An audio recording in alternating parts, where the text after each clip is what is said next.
Strands of hair, pizza crust, a belt, and a pickup truck. Putting these clues together is what led to the recent arrest of a New York serial killer in a 15-year-old cold case that has stumped investigators for over a decade.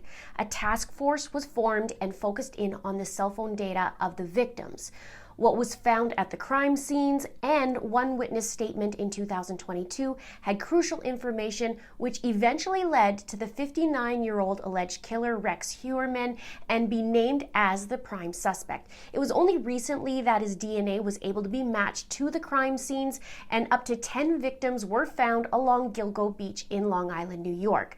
Rex was only charged with 3 of the murders, but he was announced as the prime suspect in the 4th, and the killer of the other 6 have not been mentioned or released yet. One or more serial killers were and are using that beach as a dumping ground. Will Rex Heuermann be connected to all of them? Will he be charged with the 4th victim? And is it just a matter of time? Are there more victims that haven't even been found yet? And why did Rex Heuermann stop? What happened to these women? Let's take a look. I'm Linda with It's a Crime, so now let's get into it. In this case, there are 4 women who are the focus of the investigation. 3 of them, Rex Heuermann was arrested and charged with first-degree and second-degree murder, and the 4th woman, he has not been charged yet, but he was announced as a prime suspect. All of these women were said to be online escorts. They were between the ages of 22 and 27 years old. Rex at the time would have been in his 40s. In 2010, a search for a 23-year-old missing woman named Shannon Gilbert, who was another online escort, she went to a client's home and ended up calling 911 and then vanished. According to Shannon's sister, she believes something really bad happened in that house she was in, because she said that 911 call she made was right inside of that home. And she said on the call that they're trying to kill me. The call was made at 4:51 a.m. 2 days later, Shannon's sister reported her missing. And while the authorities searched for her, it led them to an area called Gilgo Beach in Long Island, New York. Authorities couldn't find Shannon's body, though, until December 13th of 2011, a year and a half after her disappearance. And they found her in the marshes of this beach. They have said that her murder wasn't connected, though, to Rex Heuermann. But the year before, as the authorities were searching for Shannon, they made other gruesome discoveries. They discovered the first victim in this case. And this discovery led to finding more victims, with a total of 10 on that stretch of beach. 4 of them will be about today's story. And in the investigation, the task force focused on the women's cell phone records. All 4 of the women had been contacted by 4 different burner phones, and investigators found through using mapping technology that the calls were originated from 2 key locations that connected to Rex Heuermann. A location near his home, which was on 1st Avenue in Massapequa Park, and near his office at 5th Avenue and 36th Street in Manhattan. Rex Heuermann is a 59-year-old architect who has a wife and 2 grown children. He lives in a small, dilapidated Massapequa, New York home. He worked as an architect in Manhattan, and he's described by many as odd, a weirdo, and a man he worked for described him as controlling.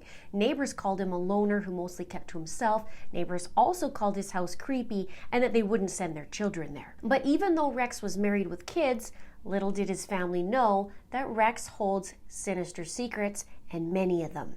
He was calculated, and most of his plans came to life when his wife and kids were away. Rex got to play. And thus became the stories of 4 victims who are known as the Gilgo 4. The first woman to go missing was in July of 2007, and 25-year-old Maureen Brainard-Barnes, who lived in Norwich, Connecticut, received a phone call from a burner phone. In fact, there were 16 phone calls from July 6th of 2007 to July 9th, 2007. And at around 11:56 p.m. on July 9th, Maureen's phone was last traced to Midtown Manhattan near the 59th Street Bridge. This was the last day she was seen, and there was no cell phone activity. But in reports, it said that Maureen disappeared after checking out from a Super 8 motel. But 3 days later, on July 12th, 2 phone calls were made from her phone near the Long Island Expressway in Islandia, New York. The calls were to her voicemail. By July 14th, Maureen was reported missing by a friend. Maureen's friend named Sarah got a phone call from a blocked number who said that he knew where Maureen was and that she was in a whorehouse in Queens. Her remains were found on December 13th, 2010, on the north side of Ocean Parkway near Gilgo Beach. When she was found, there was evidence of one strand of hair on her, and Rex is the prime suspect in this case, but not charged yet. She is believed to be the first of the Gilgo Four. 2 years later, in July of 2009, starting on July 3rd, 24-year-old Melissa Barthelemy was contacted by a burner phone. She was not only contacted on July 3rd, but also on the 6th, the 9th, and the 10th. And during this time, on July 8th, Rex's wife traveled to Iceland. Melissa was last seen on July 10th in New York City. It was said she disappeared after walking away from her Bronx apartment. According to records, though, the burner phone was traced back to Massapequa Park and Midtown Manhattan on July 10th. Now remember, Rex lived in Massapequa and worked in Manhattan. Later that evening, Melissa's phone was traced to Midtown Manhattan and then Massapequa. On July 11th, 2009, around 1:43 a.m., Melissa's phone made a call checking her voicemail in Freeport, New York. Later that day, and also the next day on July 12th, Melissa's phone made 2 more phone calls checking her voicemail in Babylon, New York. Her body was later found in December of 2010, wrapped in burlap. Then 7 taunting phone calls were made by a man to Melissa's family on July 17th, the 23rd, August 5th, the 19th, and the 26th. The phone calls were traced back to Midtown Manhattan, and during a call, the man admitted to killing and sexually assaulting Melissa.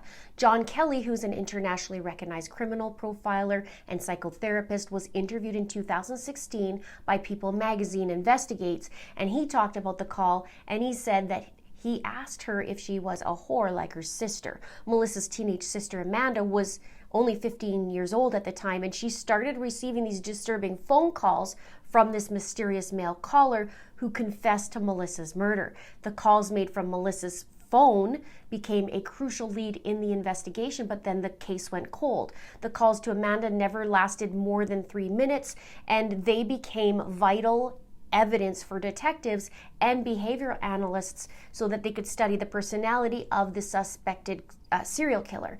Melissa's mother, Lynn, shared how the phone calls terrified the family, but she had been vague about the details until now. And in the last call made at about 1 a.m. on August 26th of 2009, they lasted 40 seconds. The caller confirmed the family's worst fears, stating that he had killed Melissa. And the caller taunted Amanda during this call, asking if she thought she would ever speak to her sister again. Amanda expressed hope of speaking to Melissa, to which the caller revealed that he had killed her after having sex with her. This information was initially kept hidden at the investigators' request to avoid compromising the case. Now, what's interesting is in between these phone calls, Rex's wife returned back home on August 18th from her vacation, but more calls were made the next day on the 19th and the 26th. It's really chilling, and I wonder if his wife noticed any behavioral differences at all. Then, on June 4th, 2010,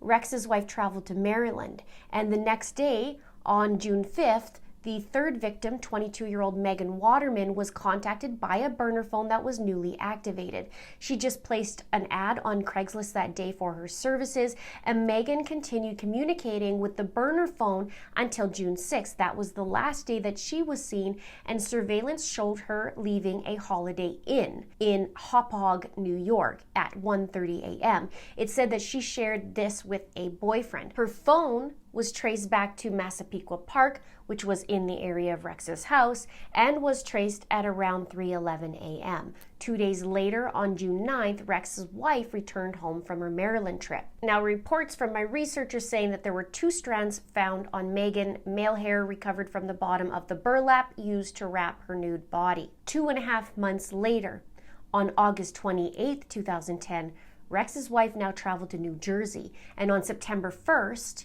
Victim number 4, 27-year-old Amber Costello, was contacted by a burner phone located at West Amityville and Massapequa Park. According to court records, Amber received the calls at around 11:33 p.m. and 11:34 p.m. According to People magazine, she negotiated a $1,500 date with her alleged killer before she walked out of her Long Island home on September 2nd.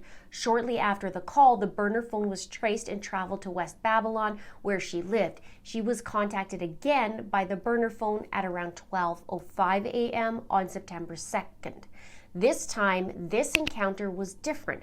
According to witnesses, Amber's client entered her home, and a man she knew was pretending to be her boyfriend and pretended to be mad after she received the money from the client. The client then left the place. And the idea was to follow through with the plan of chasing the client away while keeping the money, and then no sex would actually occur. Now, according to a witness, the client stated that he was just her friend and said that to tell her I'll give her a call as he left the place. And that client was described as a large white male who stood approximately 6'4" to 6'6" in height and was in his mid-40s with dark bushy hair and big oval style 1970s type eyeglasses. The witness said a tall man with dark bushy hair who looked like an ogre came out of the house. Now note, Rex is 6'4", and back then he was in his mid-40s at that time. The witness also said that the client drove a first generation Chevy Avalanche, which was parked in the driveway, and it just so happens that the vehicle is what Rex drove. Around 1:18 a.m., Amber receives a text message from a burner phone that said, "That was not nice to do. Do I get credit for next time?" And the phone was shown to be located in Massapequa Park within 2 minutes of the text message being sent to Amber. Later that day, Amber was contacted again, and the witness said that Amber told us that he wanted to see her again, but he didn't want to come back to the house because of her boyfriend. The witness also said Amber was contacted by the burner phone 4 times at night between 9:30 p.m. and 11:17 p.m., with calls being tracked and traced back to Midtown Manhattan, then Massapequa Park, then West Babylon.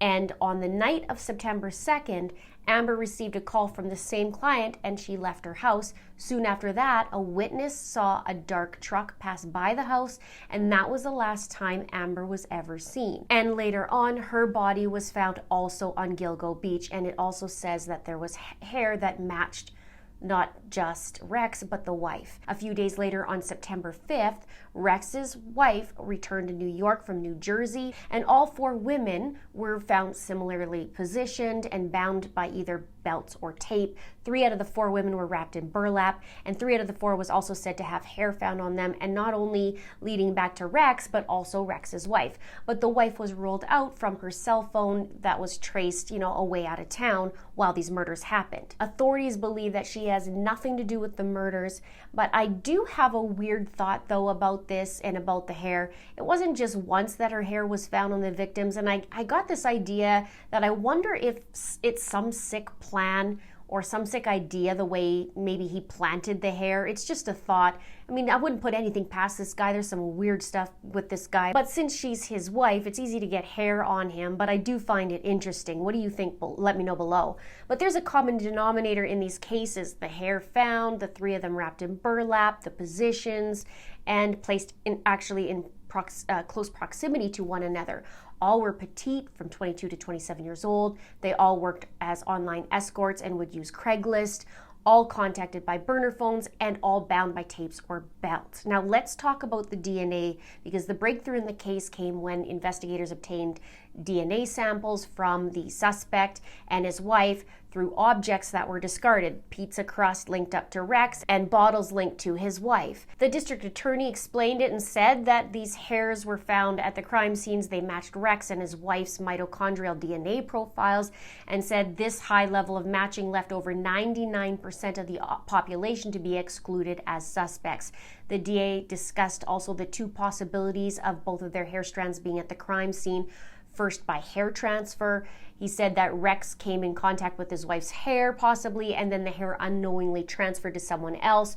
Or second, their shared living spaces like the house or car could have led to direct transfer. So since his wife was away at the time of the murders, the question is, how did her hair end up at the scenes? And the DA said her close proximity to her husband was the reason her hair was found at the scenes, not that she had involvement in the crimes. The authorities have been searching his house since he was arrested in mid-July, and they are finding all kinds of things and weird things in the house and discovering more and more every single day. I think as of the time of this recording, they're just wrapping up their search there. It's been noted that they have found some very bizarre pieces of evidence that was taken out of the home, and that's only what we've seen publicly. I'll have to dive into it in another video, but his wife has since filed for divorce. I can't imagine getting that news, what it would be like for her. And I do wonder how he hid his money paying for these girls. It would be interesting to know some of these details.